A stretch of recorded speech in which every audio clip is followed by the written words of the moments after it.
Muchísimas gracias al doctor William por la invitación, a todos los expositores que nos precedieron y nos enriquecieron, a toda la comunidad que nos acompaña y que al mismo tiempo apoya a la jornada, a la Universidad Nacional de Rosario, por supuesto.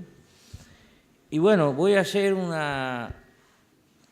pequeño estado de situación de lo que creo que son los desafíos de la integración sudamericana en los albores del siglo XXI que estamos. En primer lugar, escuchamos todos los días decir o manifestar de que estamos en una mutación o en un cambio de orden mundial. Y por lo tanto, cuando hablamos de orden mundial, me parece importante distinguir la palabra orden en el lenguaje vulgar y en el lenguaje científico de las relaciones internacionales. En el lenguaje vulgar, orden implica armonía, y en el lenguaje científico, orden hay que tomarlo entrecomillado, entendiendo que el orden es, ante la ausencia de un gobierno mundial en el sistema mundo, es el resultado de poderes mundiales que traen como consecuencia un orden entrecomillado y a partir de ese orden un régimen internacional. Podemos decir que desde el punto de vista teórico existen o de tipos ideales tres tipos de órdenes, así en forma esquemática. Un orden unipolar como tipo ideal que implica cuando un polo de poder ejerce un dominio dentro del sistema internacional. Entendiendo que el sistema internacional hoy siguen siendo los estados los principales actores, pero coexisten con otros actores, como la opinión pública, como Internet, las redes sociales, y una oligarquía financiera internacional que es novedosa porque no tiene lealtad o identidad con sus propios estados. Entonces, desde ese punto de vista, el orden unipolar como tipo ideal es cuando un actor o sujeto ejerce el dominio mundial y se manifiesta de dos formas, o se podría manifestar de dos formas. En una variante militar, de dominio militar, que sería un imperio, o la variante militar económica cultural, que sería un dominio hegemónico. Luego, el otro tipo ideal sería el equilibrio de poderes de variante bipolar, o sea, cuando dos actores se contrabalancean en función de lograr un equilibrio en el sistema mundo. Y en tercer lugar, el equilibrio de poderes de variante multipolar, cuando dos o más actores se autoequilibran y se contrabalancean en función del resultado de los poderes concretos que representan como actores. Ahora bien, llevado estos tipos de ideales a la praxis de las relaciones internacionales, el orden unipolar nunca existió en la historia a nivel global. Hubieron órdenes unipolar en sistemas subregionales, por ejemplo, el Imperio Romano, el Imperio Chino, el Imperio Azteca o inca, pero nunca existió en la historia ni un imperio global ni un imperio hegemónico global. Sí hubieron actores, diríamos, una unimultipolaridad, como decía Elio Yaguaribe en la época de la Guerra Fría, pero es difuso la cuestión. Con respecto al equilibrio de poderes bipolar, sí en la historia existió desde el principio, desde el nacimiento de 1945 a 1989, en la cual eran dos modelos ideológicos que se contraponían, el capitalismo y el comunismo, como todos lo sabemos, pero sustentado, como decía Alberto Métol Ferré, en la medida en que era un orden de equilibrio bipolar, de poderes bipolar, sustentado en dos estados continentales. El día que implosionó la URSS, no es que desapareció el comunismo, Albania seguía siendo un régimen comunista, o Cuba, pero era imposible entender una bipolaridad entre Estados Unidos y Cuba. Y luego el orden de equilibrio de poderes de variante multipolar fue exitoso en la Europa occidental una vez que cayó Napoleón, el equilibrio de la Santa Alianza, y que duró todo el siglo XIX, y que inclusive esa es la tesis doctoral de Henry Kissinger, cuyo es un gran admirador del canciller Metternich, que fue el que, de alguna manera, el estratega de la Santa Alianza. Dicho esto, podemos decir que el mundo, el orden mundial que está emergiendo como consecuencia de la finalidad, del fin de la posguerra fría, es que existe un equilibrio de poderes de variante multipolar, cuya característica esencial es la desoccidentalización de la política mundial. Es decir, Europa ha dejado de ser el centro, porque de alguna manera la Unión Soviética, a pesar de ser geopolíticamente euroasiática durante la Guerra Fría, la ideología del marxismo, cuyo viene de tres ramas, de la economía política inglesa, del socialismo francés y la filosofía alemana, es decir, de alguna manera era una ideología, dos ideologías occidentales las que se enfrentaban. Muy bien. Dicho esto, evidentemente siempre la América Latina como nación cultural mestiza, cristiana, barroca, de variante lusitana e hispánica, es la nación cultural, somos una y múltiple al mismo tiempo, y América del Sur es el macizo sudamericano fundamental en la cual nosotros estamos insertos y que tiene que ver con lo que estamos acá en la mesa, con los amigos del Brasil, del Uruguay, del Paraguay, o sea, decir, la cuenca del Plata. Y nos parece fundamental plantear acá en la mesa las diferentes doctrinas geopolíticas que tuvo Estados Unidos para entender la situación que creo que estamos viviendo. Así en forma muy rápida, pero es importante, porque toda actualidad, como decía Metol, es actualidad histórica. La primera doctrina geopolítica, sin ninguna duda que no es doctrina, sino fue una declaración unilateral de un presidente norteamericano, es la doctrina Monroe.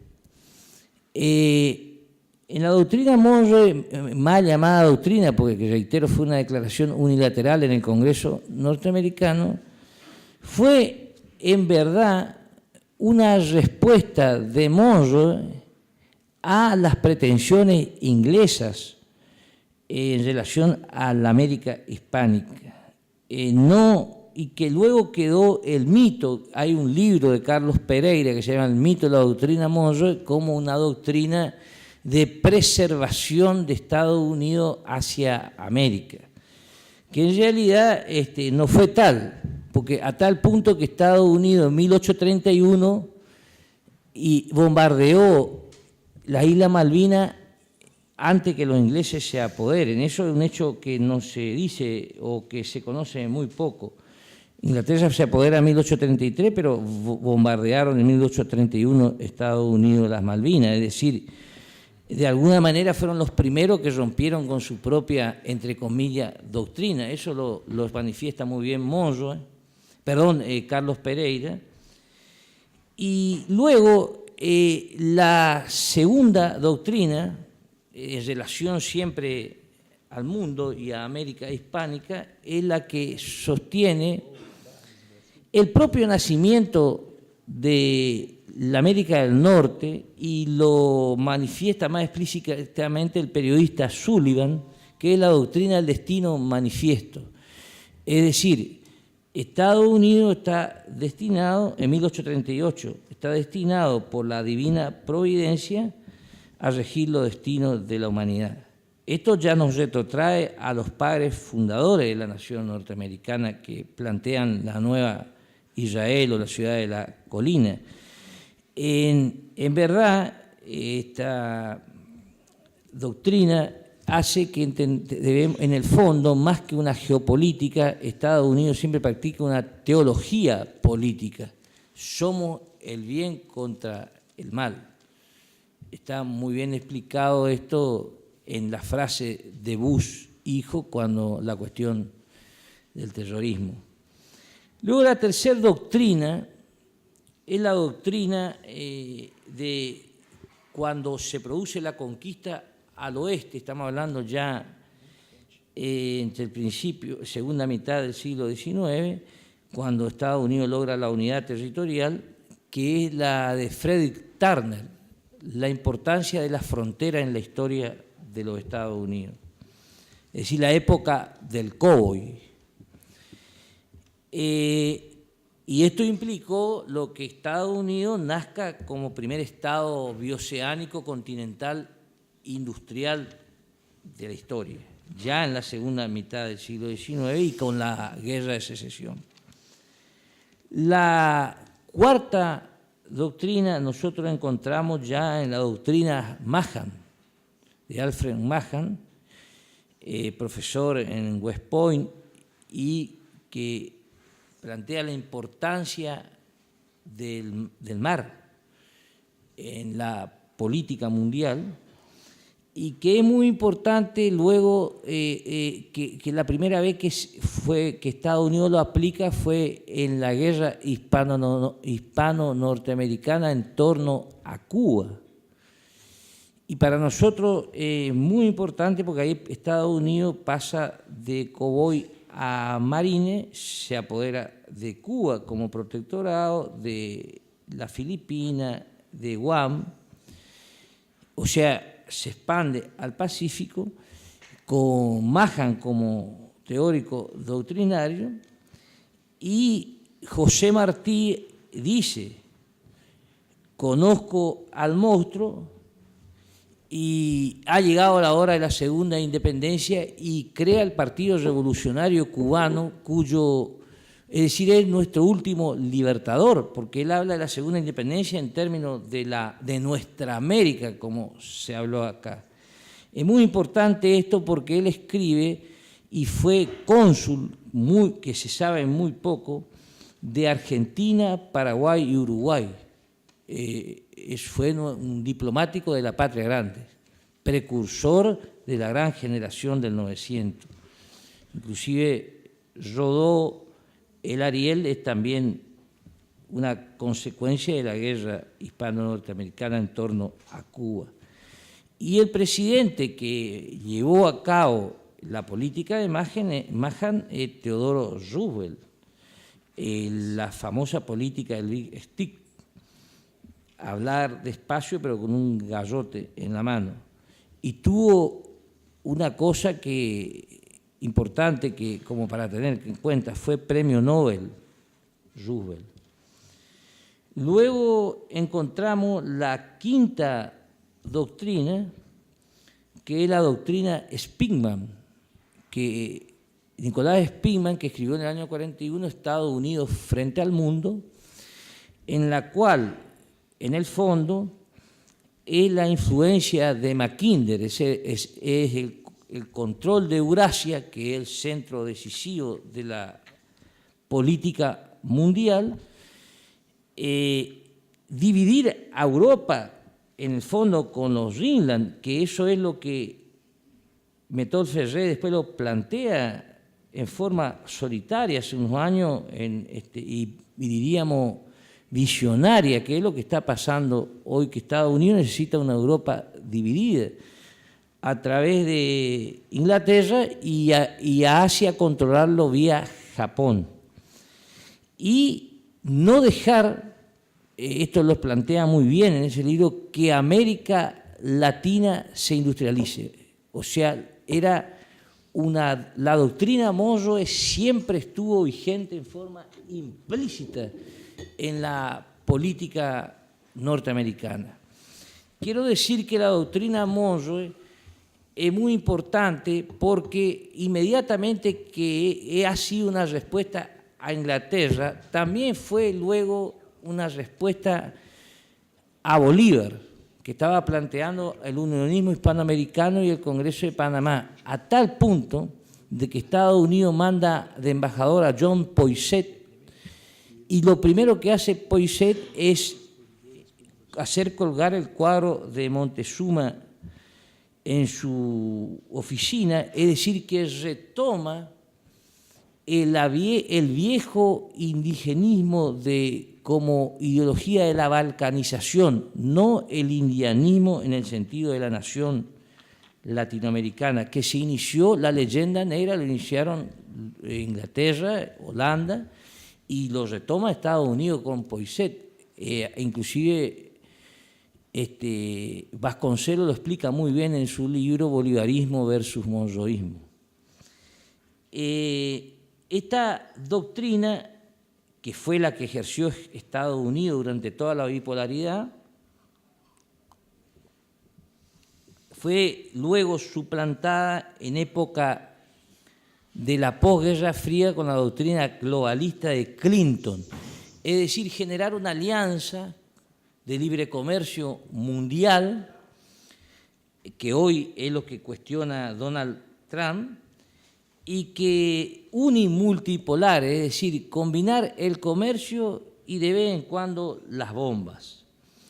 Y esto fue lo que de alguna manera no debemos olvidar, que el impulsor del ALCA fue Bill Clinton en Miami, y luego fracasa en Mar del Plata. Y la siguiente doctrina es la doctrina que intenta los halcones o el proyecto del nuevo siglo americano encarnado en Bush, pero allí están Fukuyama, Rumsfeld, etc.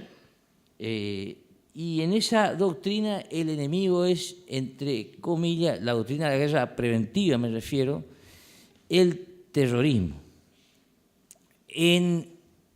Siempre con la idea del control en Eurasia, porque Estados Unidos tiene el problema de ser una potencia global, pero que está fuera de la isla mundial desde el punto de vista geopolítico. Y en ese sentido, este proyecto del nuevo siglo americano tiene por primera vez un adversario que no es un sujeto, sino una táctica, porque el terrorismo es una táctica de la violencia con fines políticos. Entonces, al tener un enemigo que es una táctica, lo volvía mucho más peligroso al ser extrasoberano y ellos atribuir quién es el enemigo, que intentan inclusive en Ecuador, cuando la cuestión de Reyes, porque en Asia, en Afganistán, en Irak, en todos esos países. En Libia lo que se aplica es la guerra preventiva, sin respetar para nada a las Naciones Unidas. Y en el caso de Reyes, UNASUR actuó en forma inmediata, salvando la posibilidad de que Estados Unidos pueda intervenir en cualquier país de América Latina, y eso fue en la famosa cumbre de Bariloche, de presidente de UNASUR. Y por último, esta doctrina ha fracasado. Estados Unidos no pudo ser un imperio global militar mundial, pero quedaron cerca, es decir, fueron donde más lejos han llegado. Independientemente, no podemos quedar detenidos en la figura de Bush, sino estoy hablando como sistema de poder. Se han establecido en Asia para modificar el mapa geopolítico de Asia, y en América Latina también llegaron el golpe a Celaya, etcétera, etcétera. Y por último, creo, y llego a la situación actual, así en forma muy rápida, me parece que está habiendo una nueva doctrina geopolítica que con Donald Trump, que nos obliga a repensar a nosotros, los latinoamericanos, los sudamericanos, en una forma, diríamos, en términos estratégicos, no ideológicos.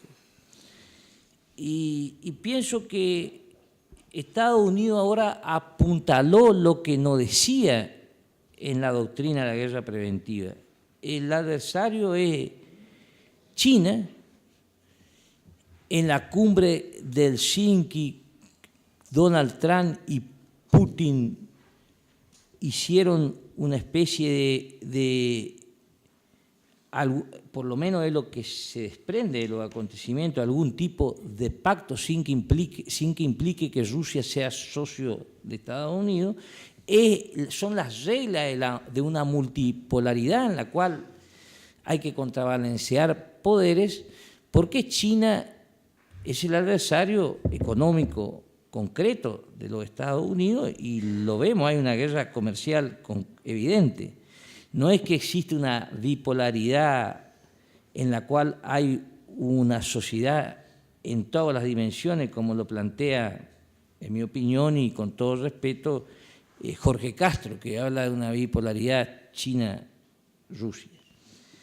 Entonces, este control del espacio euroasiático, que Estados Unidos lo intenta y que al mismo tiempo está sufriendo tropiezos ante la alianza en ese espacio territorial de China, Rusia, Irán, Turquía, concretamente en la cuestión siria, y de la propia diplomacia del Papa Francisco, que fue muy importante para la no invasión a Siria en su momento, hace que Estados Unidos haya endurecido con Trump su política en base a su programa de gobierno, que es primero América.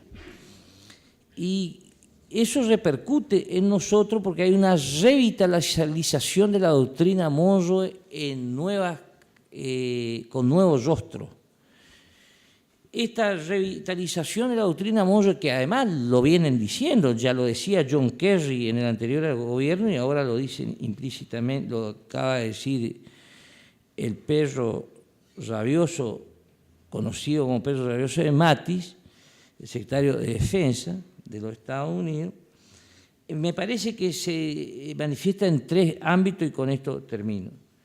Primero, hay una evidente militarización de la política de los Estados Unidos en América del Sur. O sea, los interlocutores de América Latina en Estados Unidos no es ni la Secretaría de Estado, sino la Secretaría de Defensa, y por eso hubo una gira. El la base de Alcántara en Brasil se vuelve fundamental para controlar Brasil. Acá en Argentina hay 4 puntos estratégicos que pone nervioso a Estados Unidos y que son la mal llamada triple frontera, donde dicen que permanentemente hay terrorismo, luego Tierra del Fuego, una base encubierta en Jujuy y en Neuquén en relación a la estación satelital con China que se firmó en su momento la Argentina. Y por lo tanto el enemigo, entre comillas, es el terrorismo, cuando no se produjo ningún acto terrorista, y esto corre un grave peligro, y a eso obedece los cambios que están, la fuerza y los cambios que están haciendo de policialización de las Fuerzas Armadas, no solo en la Argentina, sino en Brasil, lo estamos viendo, en Uruguay, en Paraguay de hecho lo está, y también esto responde a que hay vacíos que dejamos por falta de políticas nuestras, para no tener una visión conspirativa permanentemente, ¿no? Y de una política de defensa seria y de una política de seguridad ciudadana seria. El segundo punto es una guerra comercial, es decir, Estados Unidos ve que China ha invertido y ya permanentemente avanza en América Latina por primera vez, logrando sumas superiores a las inversiones norteamericanas, y ha molestado también que nuestros gobiernos ven complementariamente a China. Y el ejemplo más concreto que le voy a dar para ir terminando es, por ejemplo, el ejército chileno, que tiene uno de los presupuestos más altos, el 2% del presupuesto del Estado, es uno de los ejércitos más poderosos de América del Sur, se basa en el impuesto al cobre. El impuesto al cobre va todo a las Fuerzas Armadas. Eso lo sacó por ley Pinochet y nunca se tocó posteriormente. Y hoy por hoy, el principal comprador de cobre era Estados Unidos, y hoy por hoy el principal comprador de cobre de Chile es China. Todo ese impacto económico produce crisis de identidad, que subterráneamente no se ve todavía. Y esto, evidentemente, a Estados Unidos le genera una gran preocupación de perder lo que ellos denominan su patio trasero. Y por último, una doctrina de la guerra jurídica que empezó en esos 3 pilares, que empezó primeramente en Brasil con el juez Moro. Basta ver el currículum de Moro, independientemente de la situación política interna, y se va reproduciendo en cada país latinoamericano para restar legitimidad democrática a nuestros gobiernos, principalmente apuntando a líderes latinoamericanos. Esto no significa ninguna evasión a la corrupción. Es decir, lo que reitero, nosotros dejamos vacío y eso vacío lo ocupa el imperio. El imperio, como dice Evo Morales, nunca duerme.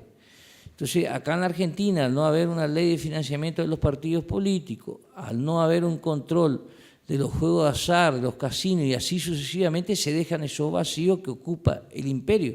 Y así una dirección de inteligencia financiera, y eso lo trasladamos a toda América Latina, y eso es una obligación que nos exige a todos a repensarnos, porque independientemente de un orden unipolar o multipolar, solo Sudamérica y la América Latina salvará a Sudamérica. O sea, yo veo en ese sentido con equivocación cuando se piensa que China o Rusia salvará, sino vamos a hacer teatro de operaciones. Es el caso de Venezuela, concretamente.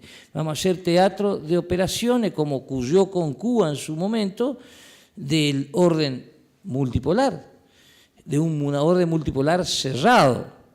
Así que eso son mis reflexiones. Me parece que este tipo de encuentros se deben multiplicar y sin apasionamiento, sino sin perder nuestro pensamiento y nuestro sistema de ideas, debemos incorporar la perspectiva estratégica en una hora que yo creo que es dramática para nuestra América. Muchísimas gracias.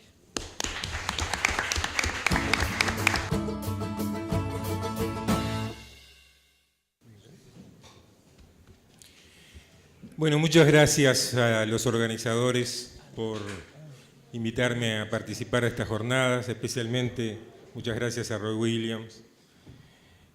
Estaría muy difícil esta de hablar de los desafíos de la integración hoy.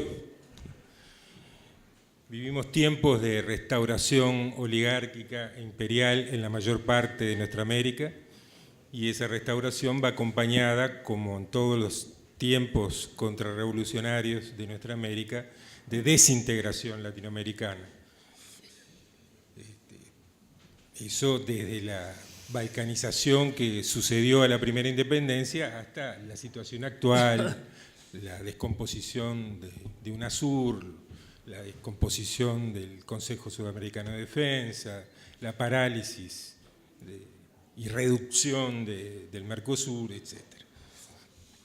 Y lo que estamos viviendo es un nuevo, muy viejo panamericanismo encabezado por la OEA, que apenas alcanza a encubrir el viejo imperialismo norteamericano. De modo que realmente es un momento difícil para hablar de la integración, pero también debemos recordar que tiempos mucho más difíciles hemos vivido antes en nuestra América, por ejemplo, en los tiempos de las dictaduras militares del pasado reciente, pero además a lo largo de la mayor parte de los últimos siglos, después de la primera independencia, las condiciones no han sido precisamente favorables a la integración. Y sin embargo, el impulso integrador, el impulso del pensamiento de la patria grande se mantuvo a pesar de todos los pesares, e incluso hasta estimulado por las contrariedades.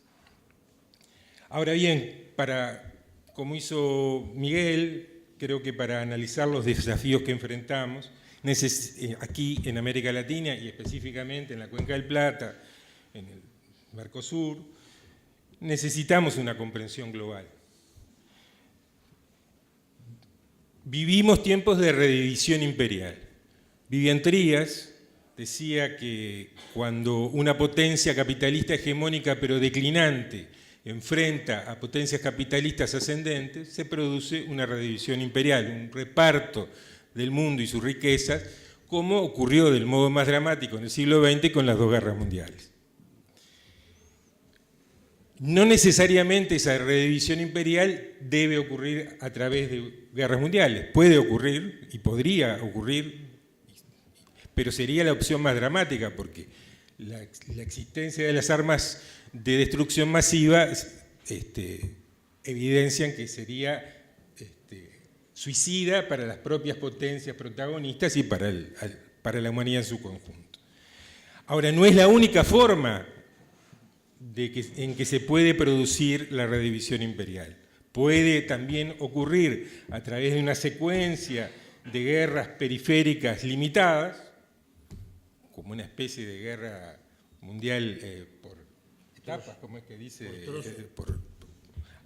como dice Francisco, o bien a través de acuerdos entre las potencias, acuerdos secretos o discretos, porque obviamente no pueden salir a decir, muchachos, nos repartimos el mundo.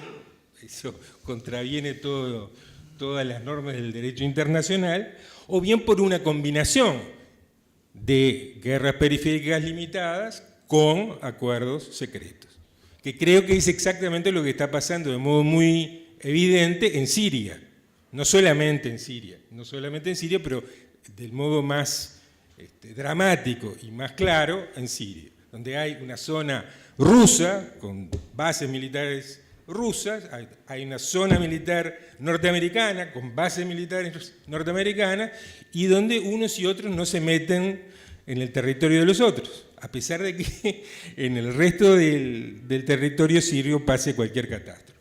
Cuando se produjo el más reciente ataque norteamericano, el bombardeo norteamericano apoyado por el Reino Unido y por Francia, a continuación los rusos declararon expresamente que no habían respondido con sus defensas antiaéreas porque la zona rusa no había sido atacada. Así que tranquilos cada uno en su casa.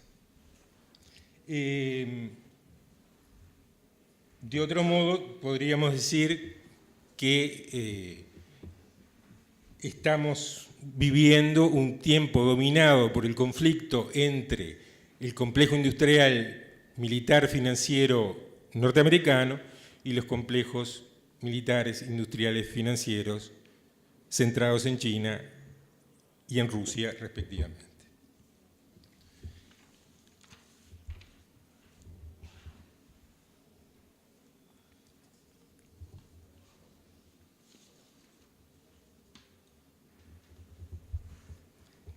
A mi entender, esta situación es perfectamente compatible con la idea que desarrolló Sergio Rodríguez Helfenstein acerca de la balanza de poder, en un libro que se llama exactamente así, La balanza de poder, que si mal no recuerdo es del 2015, en la que a través de esa denominación identifica lo que entiende que es hoy el sistema de poder mundial.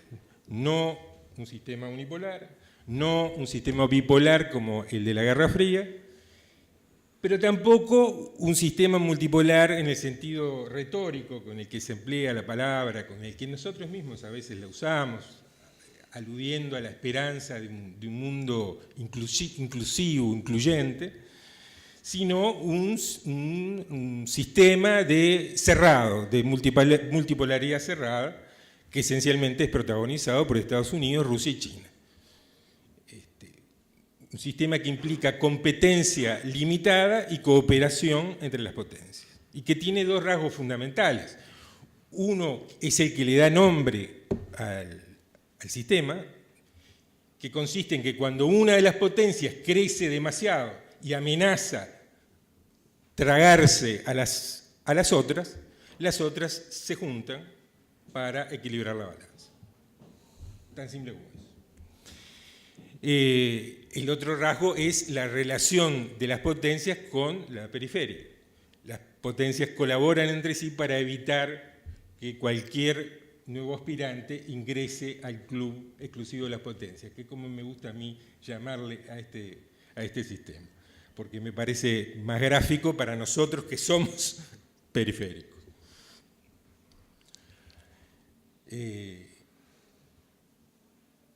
El primer rasgo que les mencioné se evidencia hoy muy claramente con la voluntad de acuerdo entre Putin y Trump, ¿no? Eso no es ni una extravagancia de Trump, ni una locura de Trump, ni es tampoco una consecuencia de la capacidad manipuladora que supuestamente tiene Putin, sino una consecuencia lógica de la balanza de poder. Porque la potencia que durante el último cuarto de siglo crece incesantemente es China. No es Estados Unidos ni es Rusia. Por lo tanto, lo previsible, se puede estar o no de acuerdo con esta tesis, pero digo, lo previsible desde este enfoque es que con Trump o sin Trump va a haber por lo menos intentos de acuerdo entre Rusia y Estados Unidos para contener el poder chino. Naturalmente, esto no es sencillo, ni para Rusia ni para Estados Unidos, porque tienen que antes o paralelamente resolver todos los conflictos que tienen pendientes, que son toda la frontera rusa con la OTAN, nada menos, y con el poder norteamericano incluso por afuera de la OTAN. Durante el último cuarto de siglo lo que se ha producido es un avance constante de Estados Unidos y de la OTAN sobre las fronteras rusas, y durante los últimos 3 años se empezaron a producir las respuestas rusas más notorias, ¿no? En Georgia, en Ucrania, en Siria, y otras menos notorias, pero no menos reales. De modo que, bueno, está por verse si logran realmente el acuerdo al que aspiran, cuyas dificultades tampoco obedecen meramente a las maldades del Estado profundo, como dicen algunos, obedecen a realidades de poder que requieren una resolución difícil y que no pueden excluir a China. La presencia china, la presencia de la primera base militar china en el exterior del territorio chino, en el Cuerno de África. Se terminó el tiempo. Casi. Está. Bueno, no, voy a tener que reducir muchísimo. Disculpen porque había pensado en otro tiempo. Quería mencionar esto para llegar a América Latina y en particular a la Cuenca del Plata. Lo que pasa en Siria puede pasar en cualquier parte de la periferia, en cualquier parte de la periferia de ese sistema de poder, incluido América Latina. Y obviamente el lugar de América Latina donde más riesgo hay de que tengamos una Siria sudamericana es en Venezuela. Y se están dando todos los pasos imaginables para que haya una Siria sudamericana en Venezuela. Y desgraciadamente nuestros gobiernos contribuyen de múltiples maneras a que eso pueda llegar a ocurrir, con la excusa de la ayuda a una crisis humanitaria. Pero además de que si llegamos a la dramática situación de una Siria sudamericana, eso tendrá repercusiones en el conjunto de América Latina, ¿no? Yo siempre digo que la paz o la guerra en Venezuela serán la paz o la guerra de América Latina. Además de eso, independientemente de eso, nuestros gobiernos han expulsado a Venezuela del Mercosur. Y al expulsar a Venezuela del Mercosur han retornado la alianza fundamental, que es fundacional del Mercosur, que es entre Argentina y Brasil, al desequilibrio insalvable hoy,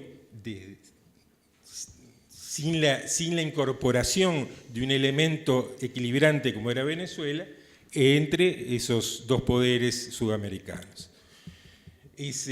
Metol ya en los años 60 sostenía que el desequilibrio entre Brasil y Argentina era insalvable, por si se mantenía ensimismados, y esa situación es peor hoy.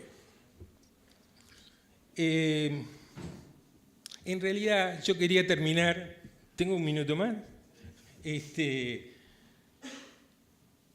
Sobre lo que nosotros sobre lo que América Latina debiera hacer para mantener la unidad, para mantener la paz y para lograr su desarrollo industrial y tecnológico. Es muy poco lo que nosotros podemos hacer. Pero para contribuir a lo que Metol llamaba la revolución cultural sudamericana y latinoamericana, para pensarnos de nosotros mismos como patria grande, nosotros podríamos hacer algo, para empezar, conocernos.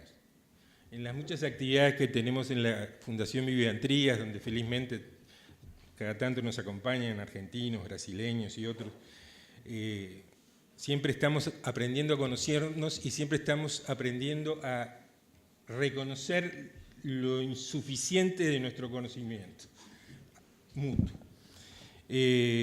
Por eso cuando Roy me invitó, pensé en un primer momento hacer una especie de esbozo del pensamiento en Uruguay, del pensamiento latinoamericanista, desde Pedro Vizca, Rodó,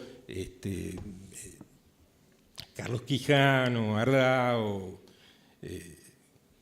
Vivian Trías, Metol, etc., tratando además de poner énfasis en cómo, al menos desde la década del 20, del siglo XX, especialmente a partir de la obra de Quijano, las ideas latinoamericanistas están unidas en una urdimbre muy densa con las del nacionalismo popular antiimperialista, las de la izquierda nacional y las del socialismo nacional. Pero bueno, esto desborda totalmente las posibilidades. Yo quería, y no lo voy a hacer porque el tiempo no da, centrarme en un autor que creo que ustedes conocen, que es Alberto Metol Ferré, pero en un aspecto de su pensamiento que es el menos conocido, que es su pensamiento filosófico, y en particular en una obra que entiendo que es la obra filosófica principal de Metol, La dialéctica hombre-naturaleza. Mi idea, que quedará para otra ocasión, era sugerir que el clima intelectual, no solo las preguntas que surgen de esa obra, sino el clima intelectual que engendró esa obra, debería estimularnos a nosotros para desarrollar los diálogos personales, filosóficos y políticos que necesitamos para construir la unidad popular en cada una de las comarcas latinoamericanas y para mantener vivo el ideal y la realidad de la patria grande. Muchas gracias.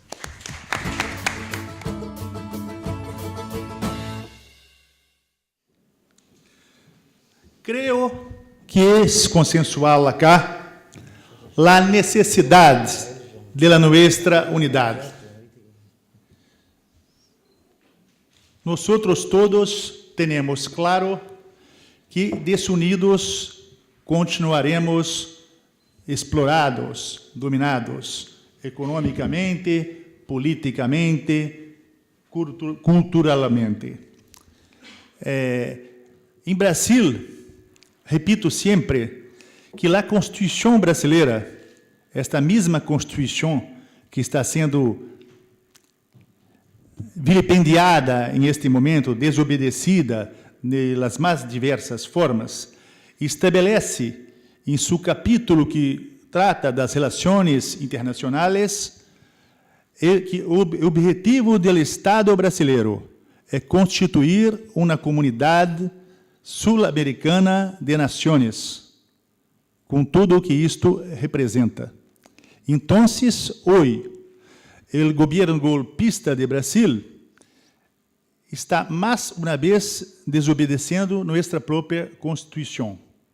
Como antes dele, os governos que, de algum modo, fizeram uma política relativamente correta em relação à nossa unidade, não mais faziam que era cumprir o que determinam as leis de Brasil.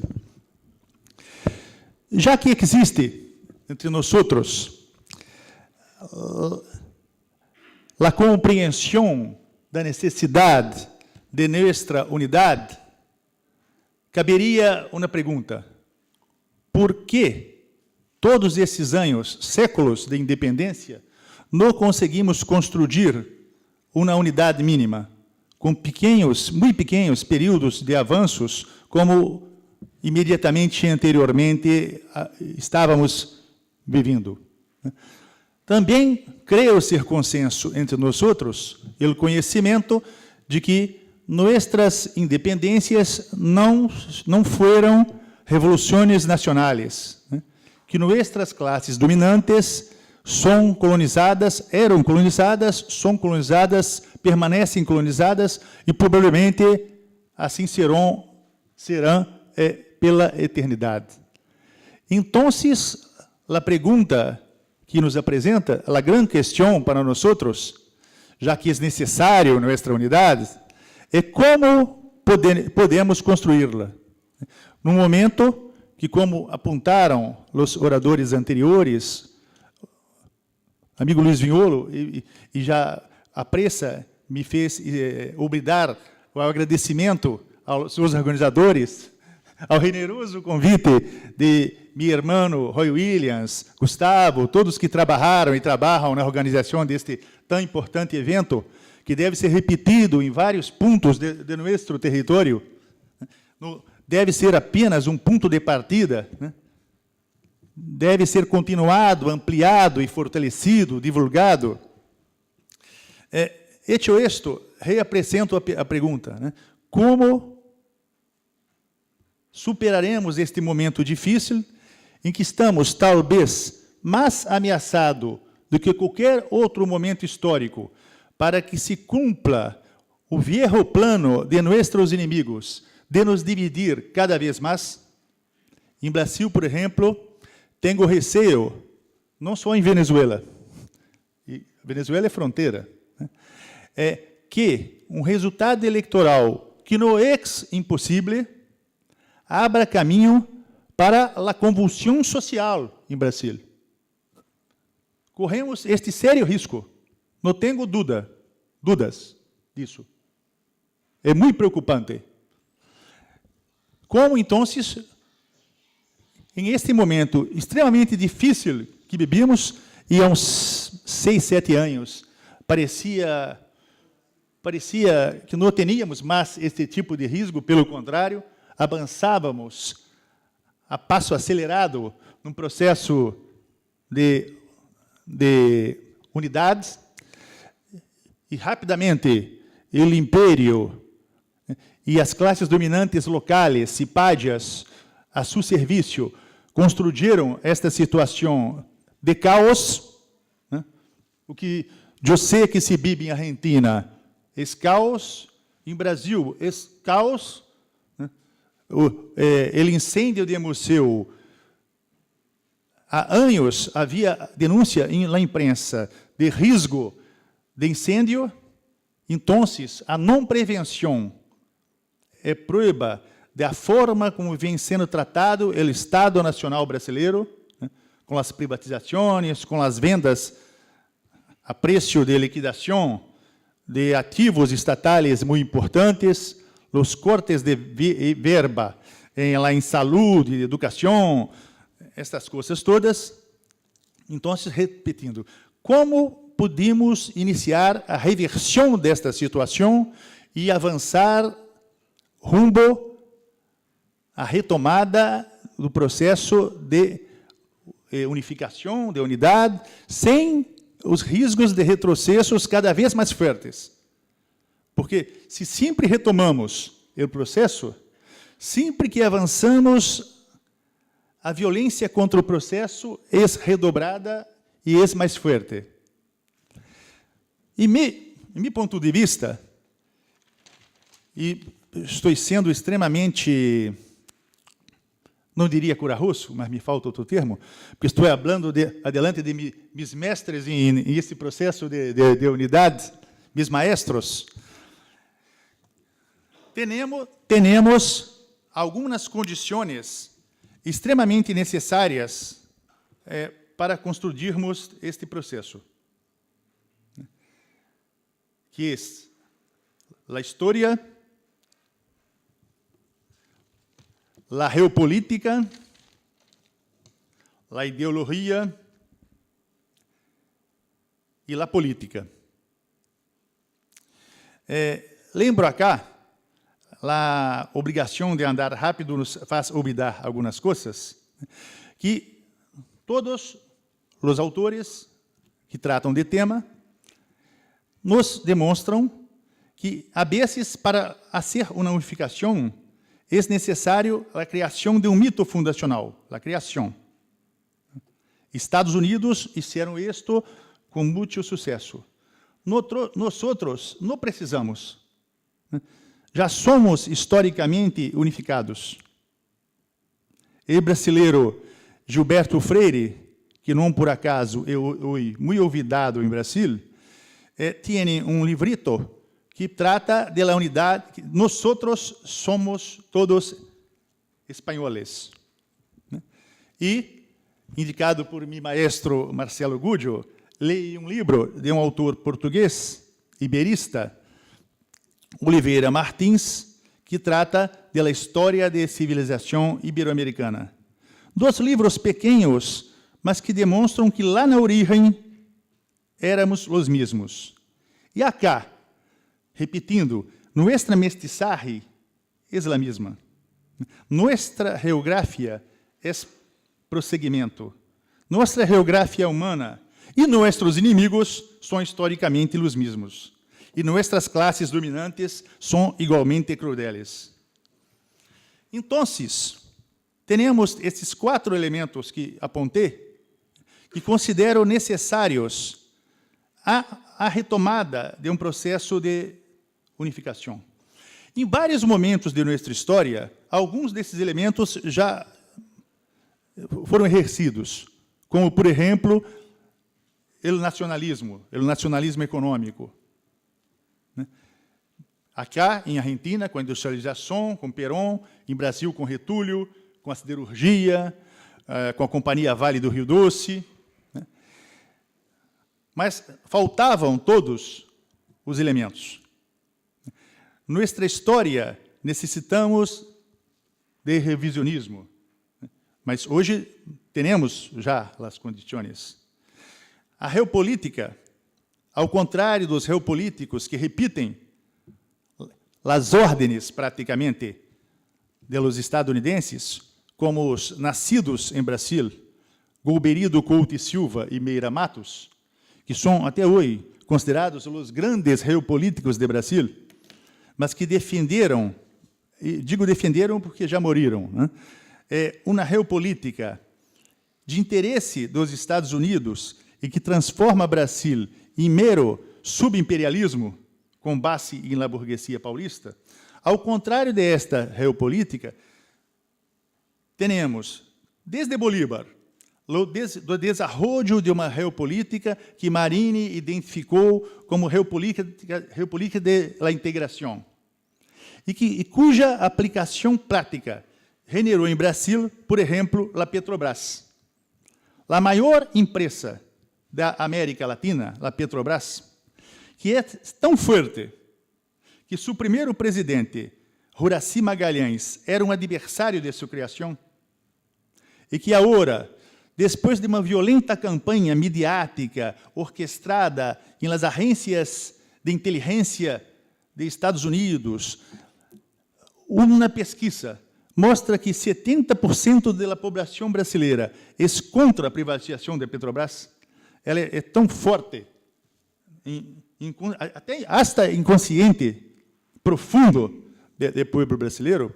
Esta empresa é fruto de uma pregação que virou a maior campanha de massa da história do Brasil, liderada pelo general Horta Barbosa, que se inspirava claramente em Henrique Mosconi, em la fundação da IPF. Era, em la prática, o exercício da geopolítica da integração. Mas se em algum momento teníamos esta geopolítica praticada, perdimos a batalha ideológica e os geopolíticos consagrados em Brasil foram os que fizeram o serviço do império. Mas a temos. E segundo Herrera, este outro grande batalhador da Pátria Grande, necessitávamos de uma ideologia. Em meu juízo, a teorização de meu irmão Marcelo Gúdio, da teoria da insubordinação fundante, nos serve perfeitamente como esta ideologia que nos hace falta. Então, temos a história a nosso favor, mas temos que revisá-la, fazer o revisionismo. Temos uma ideologia que nos permite este avanço, e como consequências dessa ideologia, por exemplo, a defesa da construção da hidrovia Orinoco-Amazônia-Plata, que unifica na prática o coração de nosso continente, e que é capaz de, assim como em la campanha de petróleo nosso em Brasil, levada à população, é capaz de eletrizar é capaz de emocionar nossos pueblos e assim nos mobilizarmos. Temos uma geopolítica. Temos, e já tivemos, podemos recuperá-lo, nosso nacionalismo. E todos que se aprofundam em nacionalismo, em Brasil, por exemplo, como foi meu caso, acabamos por descobrir que nosso nacionalismo só será de fato se for continental. É impossível. Examinando, quando fui a fazer minha tese de doutorado, não tinha essa visão. Via que todos os nacionalistas brasileiros que brigavam, de fato, pela construção de uma pátria soberana, acabavam por ser aliados dos nacionalistas uruguaios, argentinos, bolivianos, e eram incluso criticados por seus inimigos, que diziam: que nacionalista é este que defende uma união com argentinos, com uruguaios? É impossível ser nacionalista em nossos países sem sermos defensores da unidade. Agora, em caso específico de Brasil, o que nos impede de desarrollar esses pontos acá apontados por mim? Tenho 5 minutos. Uma rápida digressão sobre nossa história. A independência, todos sabemos, como se deu, foi em todos os lugares mais ou menos assim. O Brasil foi império, mas lá nossa república, uma república que surge em aliança com setores que vão ser depois a raiz de los nacionalistas brasileiros, mas também aliados com setores da oligarquia paulista, cafeeira.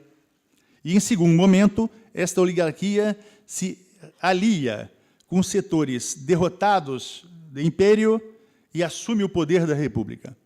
Então, somente em 30, temos algo que é uma revolução nacional, com todas as dificuldades e fragilidades. Getúlio, o líder desta revolução, em seu primeiro período de governo, de 30 a 45, construi o Estado Nacional, com a siderúrgica, com a Vale do Rio Doce, com a modernização do serviço público, com a ensinança pública, e também construi as bases de uma formação ideológica nacionalista, com a Rádio Nacional em cadena, com a cultura popular difundida a partir desta rádio, com a escola pública que já falei. Esta construção permitida por la evolução cultural, por uma cultura nacional, pelo samba, por isto tudo, genera uma situação em Brasil que vai permitir, por exemplo, que a sociedade brasileira enfrente o império na questão do petróleo e realize a fundação da Petrobras. E eleja Getúlio em 50, e reaja quando Getúlio se suicida, e reeleja Juscelino, que era o candidato mais próximo dessas correntes. Este Brasil, que ponia sua cabeça para fora, e que com Getúlio tendia também à unidade, todos aqui conhecem o famoso novo ABC, e o que ocorreu por causa disso. Getúlio foi levado ao suicídio, provavelmente por causa do novo ABC, e Perón foi derrubado aqui também por isso, provavelmente. Então, 64 foi um golpe contra este Brasil. Meira Matos, que eu já citei acá, e que é tido como um grande geopolítico, mas que o grande feito de Meira Matos foi ser o comandante das tropas brasileiras que invadiram Santo Domingo a serviço dos Estados Unidos, quando os Estados Unidos esmagaram o processo democrático na República Dominicana. Meira Matos tem um livro considerado clássico de geopolítica, mas que não é. Mas tem um trecho muito interessante. Ele cita vários geopolíticos, diplomáticos, acadêmicos da Europa e dos Estados Unidos, discutindo o mundo bipolar, discutindo União Soviética e Estados Unidos. E as possibilidades de surgimento de outras superpotências. Eu discordo da opinião deles, porque acho que o Brasil não conseguiria jamais transformar-se numa potência sem um processo de unidade.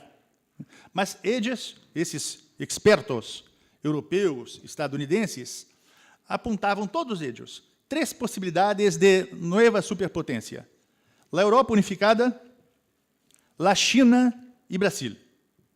E todos diziam que dos 3, o que tinha maior possibilidade era Brasil. E Mira Matos não coloca em seu livro porque isto não se desenvolveu. Foi o golpe.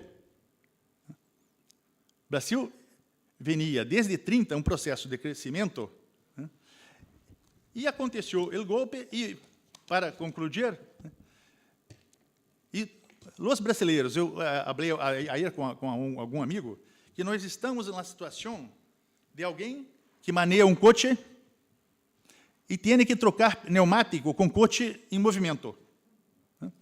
Porque temos que enfrentar o golpe, temos que parar o processo de destruição e temos que reconstruir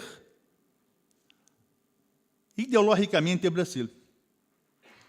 Porque todo o processo, e minha geração tem grande responsabilidade, todo o processo de reconstrução do chamado Estado de Direito em Brasil foi feito jogando-se em la basura tudo o que se havia construído ideológica e politicamente hasta 64.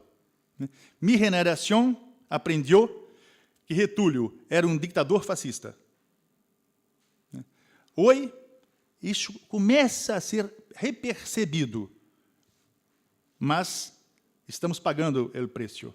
Simplifiquei muito, pido desculpas, atropelei muita coisa, mas agradeço mais uma vez sua paciência, sua solidariedade e espero muitas vezes podermos dialogar nesta direção, porque temos que construir as condições, o programa e a ação para construirmos nossa pátria grande de facto. Muito obrigado.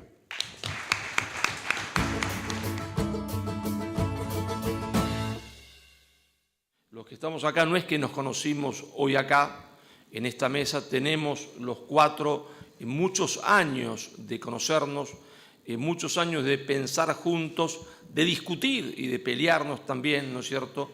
Y en cierta forma tenemos los mismos maestros, somos hijos del mismo maestro que fue Alberto Metol Ferré. Yo soy nieto. Entonces, un poco los pocos minutos que tengo es una reflexión en voz alta para discutir con ustedes en otra oportunidad, para discutir con mis hermanos de pensamiento, al cual estoy tremendamente unido, fraternalmente unido.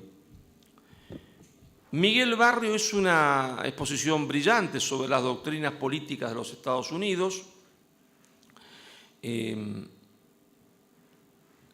Y hay una serie de puntos que yo quiero remarcar, 3 puntitos, ¿está? Para englobar todo. Luis Viñolo dio una clave perfecta, es decir, dijo restauración oligárquica. Toda restauración oligárquica es un proceso de balcanización, es decir, que la balcanización puede profundizarse aún más. Y Miguel apuntó muy bien, ¿no es cierto?, esa restauración oligárquica, esa balcanización, no solo se debe a la iniciativa de los otros sobre nosotros, sino que se debe, y bien hizo Miguel en apuntarlo, a los vacíos políticos que nosotros mismos hemos dejado.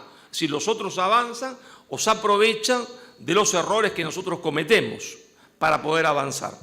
Son cosas muy clave que hay que tenerlas siempre presentes, si no, no se puede construir hacia adelante. Y mi amigo, mi hermano Rafael, hace la pregunta clave. Esta es la pregunta clave para poder cerrar la jornada. Es decir, en medio de esa balcanización oligárquica, en medio de ese riesgo de balcanización, habiendo dejado semejantes vacíos de poder, ¿cómo podemos hacer para construir la unidad? ¿Cómo podemos hacer para construir la unidad? Esa es la pregunta clave, que cierra el evento, porque todo lo demás es una reflexión teórica, ¿no es cierto?, necesaria, pero que en la mesa en realidad todos pensamos igual. Es decir, todos pensamos que esa unidad debe ser construida y por lo tanto todos, en realidad, todas las mañanas nos levantamos preguntando cómo construir esa unidad. A veces estamos de acuerdo en algún punto en 98%, a veces en 97%, a veces en 90%. En realidad estamos de acuerdo siempre en un 90% con pequeños detalles. Si nosotros vemos la América del Sur hoy, la foto de la América del Sur es el incendio del museo en Brasil. Esa es la foto. La foto de la América del Sur es el incendio del Museo de Brasil. El incendio del museo en Río de Janeiro es una metáfora, se entiende la situación. Es una metáfora, ¿no es cierto?, de la foto. Sin embargo, ¿no es cierto?, no necesariamente la metáfora de la película que viene. Es decir, la película que viene no necesariamente es la continuación del incendio. Es decir, hoy estamos en el incendio. Es decir, cualquiera que vive en Argentina sabe lo que va a significar, y si no lo sabe, se va a enterar dentro de poco, cuando le llegue la factura de agua, gas, electricidad, lo que es el incendio y el incendio que viene. Pero no necesariamente esa foto es la película final, no necesariamente esa foto es la escena final de la película. Es decir, evidentemente esta película nueva comienza con la foto, se entiende, del incendio. Usted imagínese, si yo diría una película, la empezaría así, el incendio del museo. La metáfora de hoy no necesariamente es el final. Yo soy, en ese sentido, extremadamente optimista, no porque tenga una visión angelical de las cosas, ni porque sea un místico, no soy optimista porque soy místico, más bien tiendo a ser pesimista siempre, soy un realista. ¿Y por qué? Entonces, a pesar de esta descripción que yo comparto perfectamente, veo un final de la película, veo otro final posible. No quiero decir que ese final posible que yo voy a anticipar sea el que se va a hacer, pero veo otro final posible. Y digo que ese final posible, para construir lo que es ese final posible, es la unidad. ¿Está? Tenemos, al contrario sensu de lo que nosotros queremos, si solo miramos la foto, enormes posibilidades. ¿Por qué digo esto? No pude escuchar la exposición de Miguel Barrios, yo llegué un poco tarde porque estaba planificado esto a las 19 horas. Él creo que hizo referencia a un aspecto que yo vengo desarrollando últimamente y que desarrollé en mi último libro, Relaciones Internacionales, una teoría crítica de la periferia sudamericana, y la identificación de los actores del sistema. Entonces yo sostengo, ¿no es cierto?, conceptualmente, que hay unidades políticas con asiento territorial, que existieron mucho antes, acá si algunos alumnos de Relaciones Internacionales lo tienen en la cabeza, existieron mucho antes de la paz de Westfalia, que yo llamo, se entiende, la falacia de la paz de Westfalia, el Estado-nación. Existieron mucho antes. Las unidades políticas con asiento territorial existen desde que el hombre se hace sedentario, o las tribus se hacen sedentarias y constituyen una aldea, y empieza la relación entre una aldea y la otra, son unidades políticas con asiento territorial. Pero alrededor de esas unidades políticas con asiento territorial había unidades políticas sin asiento territorial, que no le interesaba el dominio del territorio, está efectivo, sino que le interesaba el saqueo de esas unidades políticas. Entonces yo digo que hay unidades políticas con asiento territorial y unidades políticas sin asiento territorial. Esa unidad política sin asiento territorial van cambiando a través de la historia, pero hoy la principal es la oligarquía financiera internacional. Entonces, la oligarquía financiera internacional es uno de los grandes actores hoy del sistema internacional. Podríamos decir que lo fue siempre, sin embargo, necesitaba y lo sigue necesitando en cierta forma, de la alianza con un gran poder para poder operar. ¿Por qué? Porque la oligarquía, las unidades políticas con asiento territorial, al haber monopolizado el uso de la fuerza, La unidad sin asiento territorial necesita alianza con esta para, en esa alianza, conseguir a alguien que reparta garrotes a aquellos que intentan rebelarse contra el orden. Sin embargo, la posibilidad, a partir de la globalización acelerada, después de la caída del muro de Berlín, de hacer golpes de mercado que pueden destruir un país tanto más que un bombardeo, se entiende, de una aviación convencional, esos golpes de mercado, la convierte también en actor directo del sistema internacional. La desregulación financiera completa del mundo hace que la oligarquía financiera internacional sea un actor directo. Entonces, hago hincapié en ese actor. ¿Por qué? Porque en esto seguramente seguiremos charlándolo en la cena con mis hermanos y amigos. Yo personalmente creo que no podemos hablar hoy de los Estados Unidos. No quiere decir que en los Estados Unidos no exista comunidad política con asiento territorial, claro que sigue existiendo, pero por primera vez hay una lucha de poder dentro de los Estados Unidos de tal naturaleza, esta lucha de poder que no se daba desde el fin de la Guerra Civil Norteamericana. Desde el fin de la Guerra Civil Norteamericana no asistimos a una lucha de poder interna. Entonces, hoy el presidente de los Estados Unidos, ¿no es cierto?, no controla todo el Pentágono, no controla toda la CIA. Si las administraciones en realidad nunca lo controlaban del todo, ellos le llaman administración a los gobiernos, nunca lo controlaban del todo, pero más o menos tenían un cierto control y había una indicación. No había una lucha de poder interno descarnada como hay hoy en los Estados Unidos. Hoy en Estados Unidos hay 40 generales de 5 estrellas que dicen estamos con Trump y otros 40 generales de 5 estrellas que dicen Trump es un traidor a los intereses de Estados Unidos. ¿Por qué se produce esta lucha de poder interna de Estados Unidos? Valdría una conferencia de 1 hora y no tenemos tiempo. Vamos a dar nada más un pincelazo. Se produce porque Estados Unidos tiene, más allá del poder formal, más que se manifiesta por la Constitución, ¿no es cierto?, el Parlamento, el presidente, tiene, como todo Estado, poderes reales, que van más allá de los poderes formales.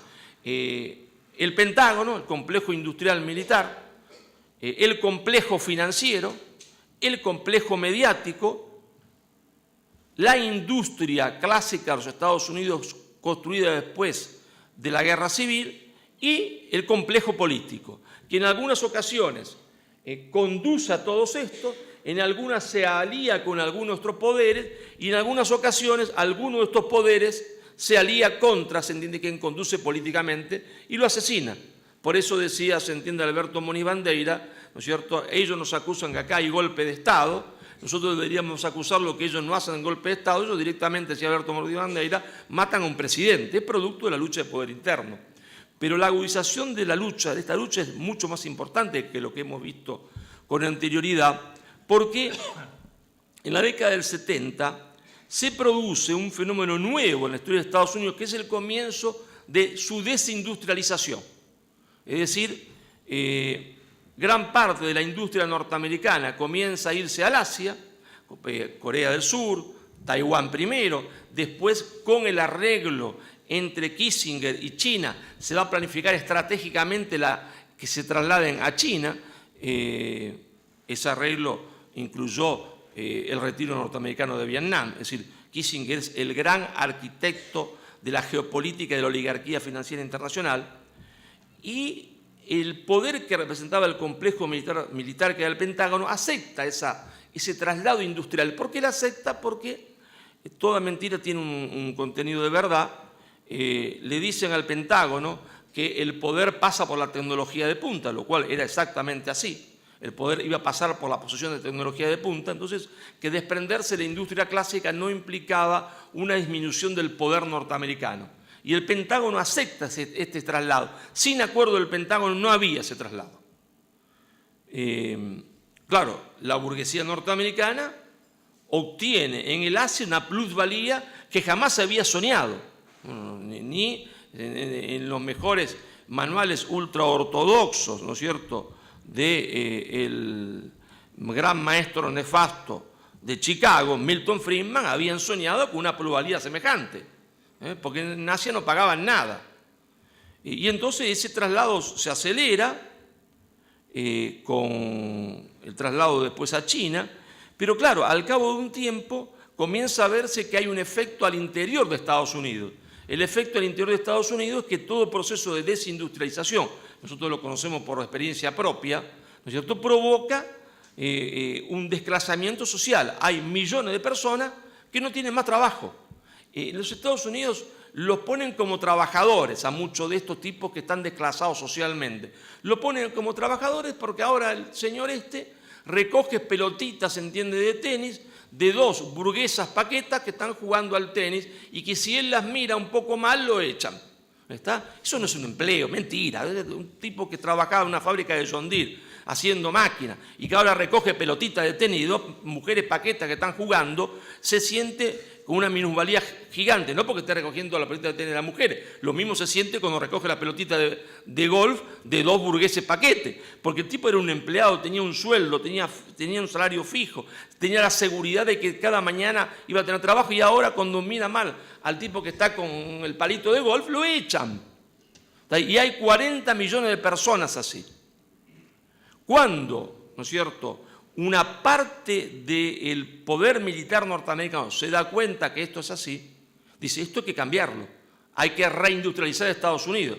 Imposible, porque la industria se ha trasladado, se entiende, al Asia, la industria no quiere volver, porque la plusvalía ya gigantesca. La clase política norteamericana, el Partido Demócrata y el Partido Republicano, son ahora empleados del capital financiero internacional, que obtiene ganancias gigantescas, porque ¿dónde va a parar la plata de las viejas industrias norteamericanas trasladadas, se entiende, a Corea, a Taiwán, a China? Al sistema financiero. Va a parar el sistema financiero.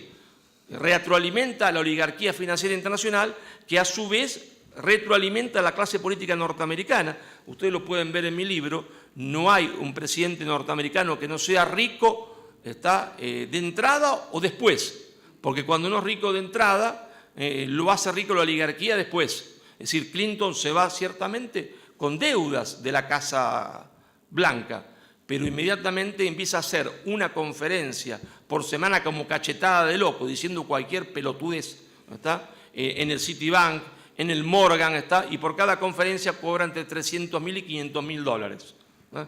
Rápidamente, en 3 años, el hombre es multimillonario. Y lo mismo le pasa al señor Obama, que es el más auténtico de los cipayos, porque necesitaban poner a alguien de color para que diera la apariencia de un cambio que en realidad era un retroceso. Porque es el señor Obama, el que con la señora Clinton ordenaron la destrucción de Siria. Uno dirá, Gaddafi era un dictador, está muy bonito, todo muy cierto, todo muy lindo, pero ahí se entiende no había violencia. Ahora se entiende es un hormiguero de personas que combaten unas con otras, el país se ha desangrado, vivían con estabilidad económica, tenían justicia social y ahora es solo un Estado en trance de desaparecer y un pueblo en trance de desaparecer. Lo mismo quisieron hacer en Siria el señor Obama, ¿no? Y lo paró la política del Vaticano, la política de Rusia. Pero entonces este conflicto en Estados Unidos es muy profundo. ¿Por qué? Porque la clase política tradicional no tiene ningún interés en la reindustrialización de Estados Unidos porque está al servicio de la oligarquía financiera mundial. La vieja burguesía ya no es más norteamericana, se ha transnacionalizado. Es una burguesía cosmopolita.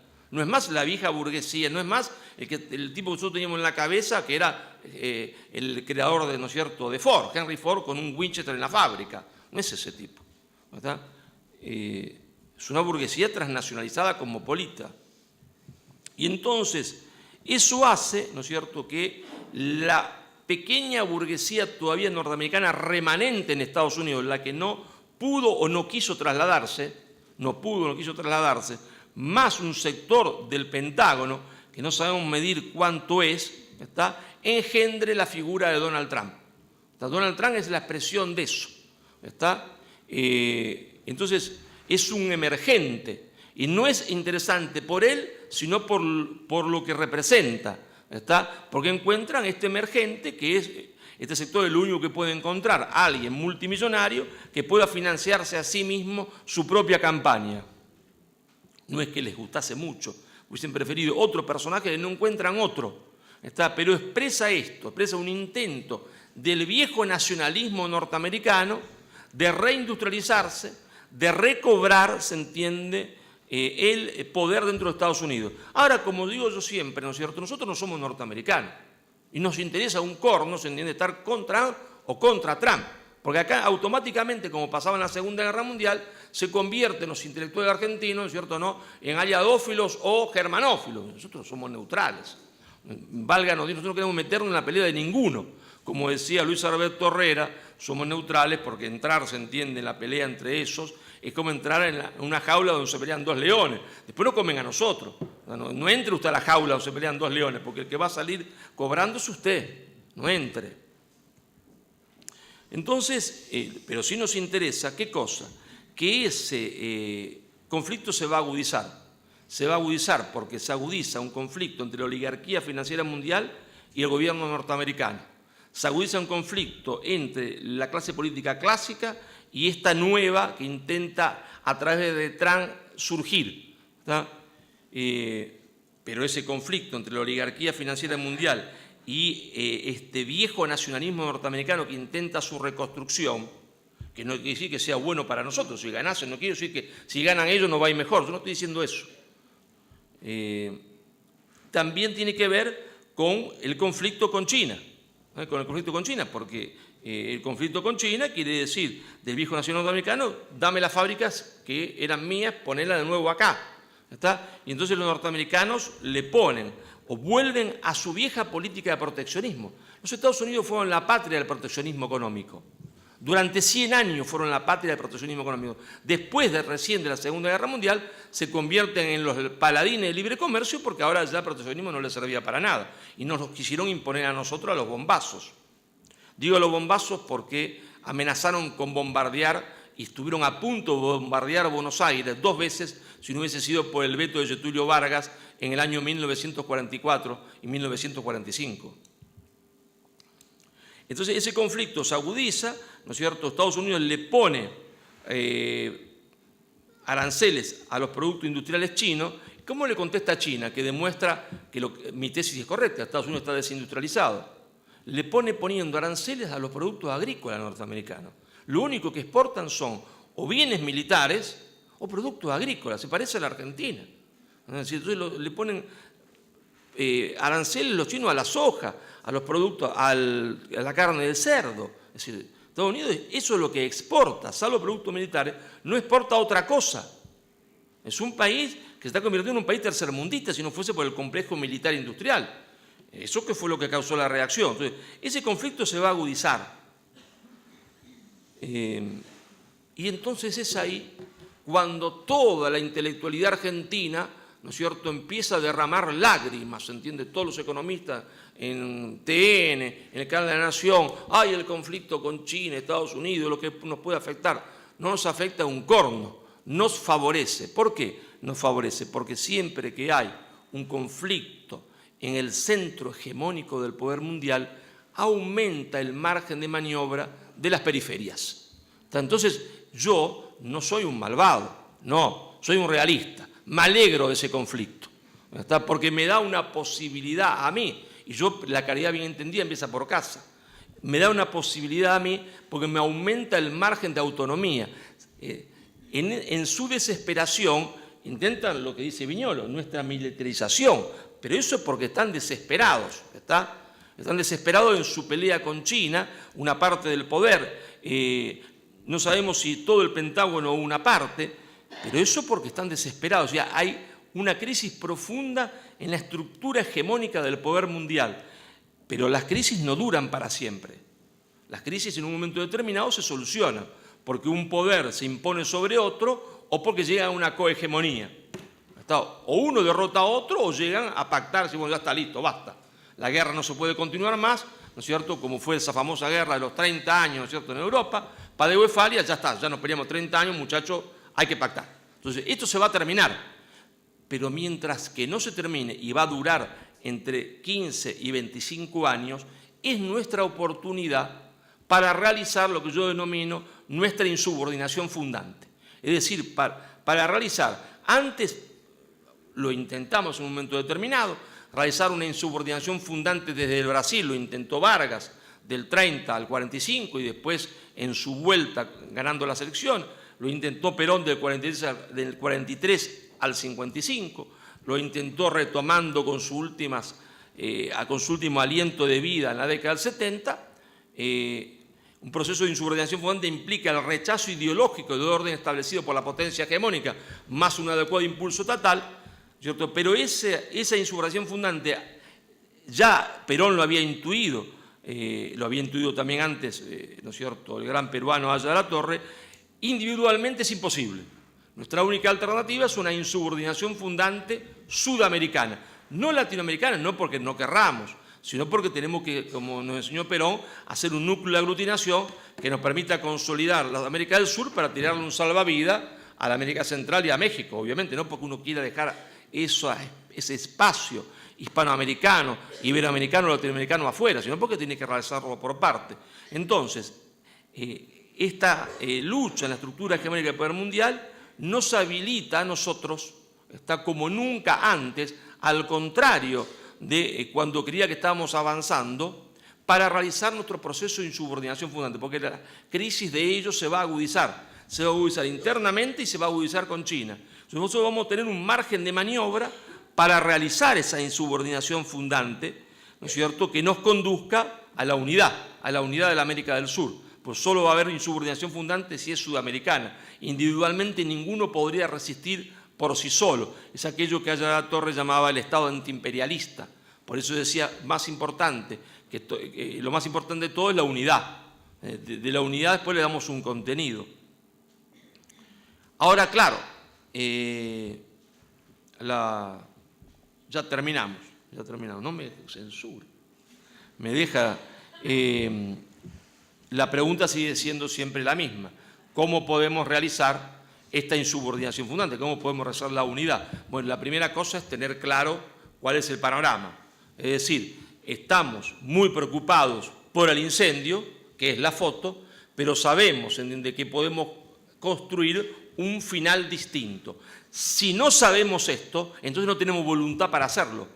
No tenemos voluntad para hacerlo. Es decir, el enemigo nos gana porque nos quita, se entiende, la fuerza para hacerlo. Estamos completamente desanimados. Si solamente vemos la foto, entonces jamás vamos a convencer a ningún joven a trabajar a largo plazo para hacer esto, porque ya estamos acabados. Si estamos acabados, mejor se entiende, vayámonos a disfrutar del capitalismo y donde se sufre. Vamos a otra parte.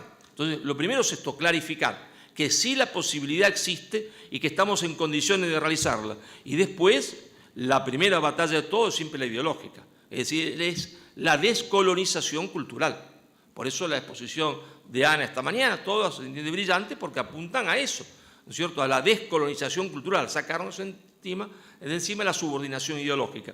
Si nosotros logramos trabajar en ese sentido, pero siendo conscientes de que hemos hecho muchos vacíos anteriormente porque aplicamos una apotegma al revés, ¿no es cierto? Hicimos la apotegma que decía mejor que decir es hacer, hicimos al revés, mejor que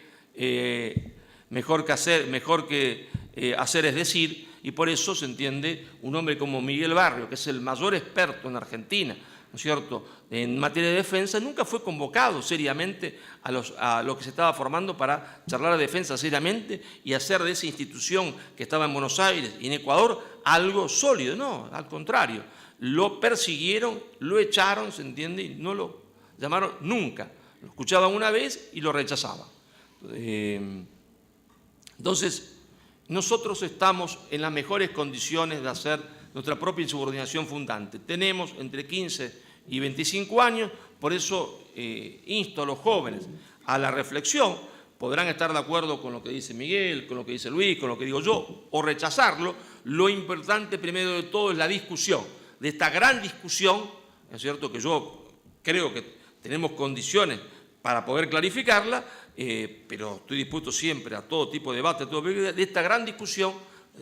Es la primera cosa que debemos hacer para poder salir airosos, no mirar la foto, mirar el final y construir una descolonización cultural que nos lleve a construir ahora fuerzas políticas, ¿cierto?, que entiendan que mejor que decir es hacer, y entonces retomar el camino de la insubordinación fundante, que saldremos, yo creo, esta vez victoriosos, si no nos confundimos, si no hacemos como algunos que ahora creen que China nunca fue imperialista, no lo será, nunca, y China se va a comportar como se comportó cualquiera.